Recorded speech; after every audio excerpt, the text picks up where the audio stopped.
वाल्मीकि समाज के सभी वरिष्ठ भाई बहन जो दिल्ली प्रदेश से चल कर के आए, हमने जब वाल्मीकि धर्मशाला का उद्घाटन किया उस समय हमने वाल्मीकि समाज के वरिष्ठ भाई कोई पदाधिकारी को किसी सभा को आमंत्रित इसलिए नहीं किया कि लोग सोचेंगे कि स्वामी जी जो है वो वाल्मीकि समाज को खुश करने के लिए या कोई जातिवाद का कोई नई तुर्क खेलने के लिए कोई काम कर रहे हैं। हमने कहा हम ना कोई जातिवाद की बात करते, हम ना कोई अपना सम्मान अपना यश बढ़ाने के लिए अपनी प्रतिष्ठा के लिए काम कर रहे हैं। हमने रामनवमी का दिन चुना और सभी संतों ने को बुला करके उनके पावन सन्निधि में वाल्मीकि धर्मशाला का उद्घाटन किया। इसके पीछे मकसद एक था, हमने दिन चुना रामनवमी का। भगवान राम को यदि आज पूरी दुनिया पहचानती है तो उसके पीछे ठीक है उनका चरित्र, उनका जीवन, उनका तप, उनका त्याग, उनके ऊंचे आदर्श, उनकी मर्यादा, वो बहुत बड़ा कारण है। लेकिन कहते हैं ना, भगवान को भी भक्त पुजाते हैं। और यदि भगवान राम का चरित्र जो उन्होंने जिया, भगवान राम का जो तप त्याग का जो ऊंचा चरित्र था, उनका जो मर्यादित चरित्र था, वो लोगों के सामने नहीं आता तो लोग कैसे जानते कि भगवान राम कौन था। तो यदि आज पूरी दुनिया भगवान राम को और उनके चरित्र को जानती है तो उसका कारण है महर्षि वाल्मीकि।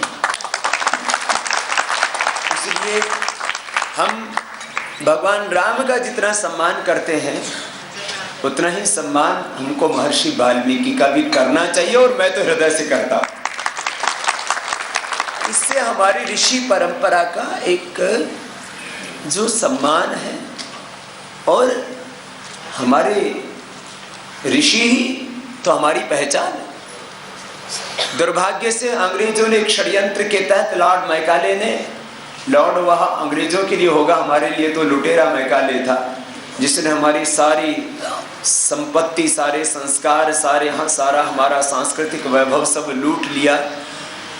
उस मैकाले ने एक षड्यंत्र के तहत क्या पढ़ाया, स्कूलों में हमको आज भी पढ़ाया जा रहा है कि हमारे पूर्वज कौन थे, बंदर थे। ऐसा हमारे बच्चों को पढ़ाया जाता है आज भी कि हमारे पूर्वज बंदर थे, जबकि हमारे पूर्वज बंदर नहीं, हमारे पूर्वज ऋषि मुनि थे। हमारे पूर्वज महर्षि वाल्मीकि थे, हमारे पूर्वज विश्वामित्र थे, पाणिनि पतंजलि थे, हमारे पूर्वज रामकृष्ण बुद्ध महावीर थे। ये हमारे पूर्वज। लेकिन हमारे भीतर एक आत्मग्लानि का भाव पैदा हो जाए। अब एक आदमी को कहे तू बंदर की औलाद है तो फिर वो बंदर की तरह एक्टिंग करेगा। एक आदमी को आप ये बोलो तू बंदर की औलाद है तो फिर वो बंदर जैसे काम करेगा।